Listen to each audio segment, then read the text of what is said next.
Alright YouTube, so we are back of course to talk about some Final Fantasy VII Remake, and we're sort of continuing the series, so to speak, on the channel where we just talk about things for part 2. And this is a video I talked about doing probably a few months back, where I want to look at some of the regular enemies within FF7 that might potentially be turned into boss fights with part 2. Something we actually see a couple times when it comes to Remake. We have, of course, Hell House, just a regular enemy from FF7, turned into debatably one of the harder fights in the game. Hell House definitely gives a lot of people a lot of trouble when it comes to Remake, especially on hard mode. You have something like Swordipede, regular enemy, turned into a boss fight. And you can even go into like the battle simulator where you have the Marlboro, which is just a regular enemy found in like the Northern Crater and Gaia's Cliff area in the original FF7, but it gets its own dedicated battle simulation fight. Not technically a boss fight. It is obviously one of the harder fights in the game, and even has its own trophy and everything. This is something I really enjoy about Remake, where they take these regular enemies and kind of repurpose them and make better use of them, especially ones with unique mechanics. And it switches things up to where you're not just fighting the same bosses from the original FF7, right? They're adding new bosses to the game. And with something like Hell House, speaking of that character, that was one that we're all worried about, or wondering rather, what they're going to do with it when it comes to Remake. It has such a unique look and design to it. It'd be weird if you're running around the slums and just fighting those constantly, so they repurposed it and made it into a boss fight. So as per usual, we're going to set ourselves some ground rules so that we're not just covering the entire game here. So we're going to do what we normally do, which is outside of Midgar all the way to Nibelheim. I just personally think that part 2 is going to end at Nibelheim. So we're only going to use enemies and monsters from that pool. Also, speaking of the Marlboro, it is possible that we could get enemies specific to like a battle simulator. They may not be like enemies we run into in the wild or a boss fight in the story. Now, I don't know how they would do that with part 2 unless we keep running into Chadley, since it was like a Shinra specific thing.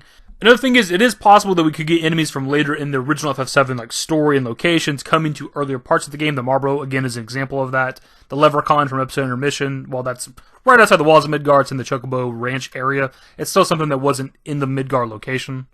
The Tonberry would also be another example of that as well. And speaking of the Leprechaun and the Tonberry, it is possible that the enemies we talk about in this video may not be full-on boss fights, but they get sort of the special treatment where, like, the Leprechaun in Episode Intermission had its own little cute cutscene before Sonon and Yuffie fight it, or like Tonberry had its own dedicated like side quest. That could be possible here too with what we talk about in this video. They don't have to be actual boss fights in the story. So with that kind of long introduction out of the way, let's get into the video. So a few months back I did a video where I talked about the enemies I'm looking forward to seeing in part 2.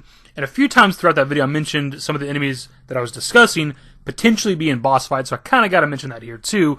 And the main one is Grangolin, or however you say his name. In a lot of ways, this enemy almost epitomizes boss fights when it comes to Remake, because one of Square Enix's favorite things about boss fights when it comes to FF7R is bosses fighting in phases. No matter how strong you are, no matter how badass you are, no matter how much you're kicking this boss's ass, you cannot possibly defeat it until it goes through all its phases, and this thing spawns smaller copies of itself. So I could easily see them turning this into a boss fight. I just don't know how they would do it exactly.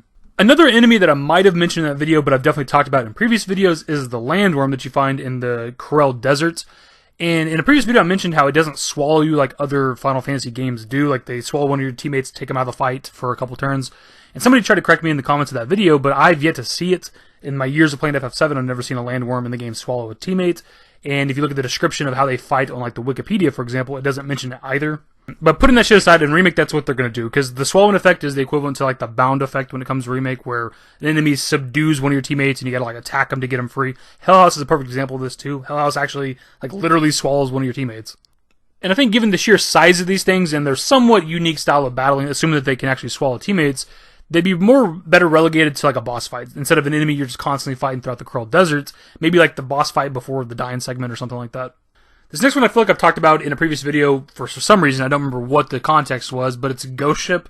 This is kind of cheating because it's in the underwater reactor and we don't go to that until later. But it is in the Junon location, and given the differences in the Remake story versus the original, this might be something we go to. This might be a location we go to. And given its unique design, I put it on par with like Hell House. It has such a unique, weird design that it can't be a random enemy, right? It's a sentient ship with a gigantic fucking skeleton on the front. More than likely relegated to a boss fight. Or mini boss at least. From there we gotta do Heavy Tank as well. It's kind of in a similar boat as Ghost Ship and Hell House, where it's more so just a design thing. Like, it's such a unique looking creature. I don't even know if it's meant to be half creature, half machine, or fully machine, but it's a goddamn Triceratops on top of like a tank, like lower half.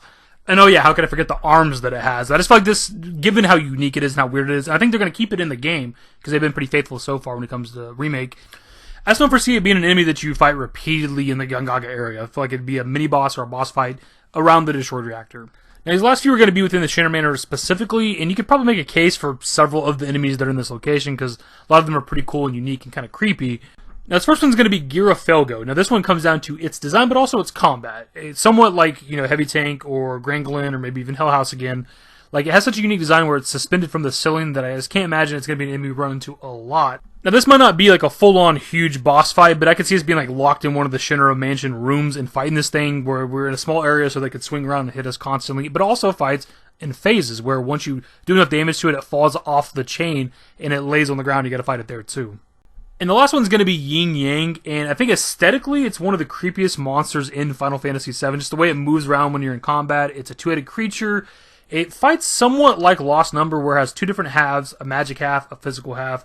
So similar to some other enemies on this list, it does fight somewhat in phases because you can destroy either half of it first. And with the Yin side, it'll eventually self-destruct by itself. And with the Yang side, you gotta get its health down to, I believe, like 1/8 of its total HP. And then it'll also suicide itself to damage you. But also one of the reasons why I think it might get its own like dedicated section, potentially, even if it's just like not even a mini-boss, but kind of like a Levercon type thing, is because it's like one of the creepiest designs, dude. It's almost definitely two people put together by Hojo, I'm assuming. And there's actually a two-headed skeleton within the Shinra basement, which seems to further confirm that it might be two people put together. In a lot of ways, this enemy can kind of show you how disgusting Hojo is. Now, he makes all kinds of monsters, but those are usually just monsters, right? They're not a big deal. You see monsters all the time throughout the game. But him experimenting on people, and more so than just Genova cells or putting Genova cells in people's bodies and shit, this is him just experimenting on people, and who knows exactly what these people had to go through to create this fucking monster. On top of that, the fact that you can just find a skeleton just chilling in the basement means that they just kind of discarded these things, like, who gives a shit? Now, that being said, at least two of those were the Shinra Mansion. You also have Lost Number that we should be fighting there, and potentially Vincent and or Sephiroth somewhere within Nibelheim. So I don't think that maybe all of these are going to happen, but these are just kind of my picks, my speculation. And again, of course, not all these are meant to be full-on boss fights that you get like the end of a chapter. They could be like mini-bosses, something like the Brain Pod or whatever it was called in Remake. But of course, my dudes, that is going to be the video. I want to pass off to you guys. What are some enemies that you think from the original FF7 could be pushed up to like a boss tier or a mini-boss tier? You don't got to be relegated to Nibelheim. It could be, for the comment section, it could be just anywhere in FF7. We could eventually do a video where we talk about enemies that are beyond Nibelheim, but I try to relegate myself to not talk about things that are going to take place with Part 3 and beyond, because God knows how far away that is. My dudes, that's the video. Hopefully you enjoyed it. If you did, give a thumbs up, subscribe to the channel if you guys aren't else today. More Final Fantasy VII Remake content. Turn on my notifications. Follow me through #DaveYT and my Discord. Links to most networks are in the description and in the outro. Later, guys. Used to care what people thought, but now I care more, and nobody out here's got it figured out. So therefore, I've lost all hope of a happy ending, depending on whether or not it's worth it. So insecure, no one's perfect. We spend it with no shame. We blow that like Coltrane. We in here like Rogaine, or leave it like Cobain.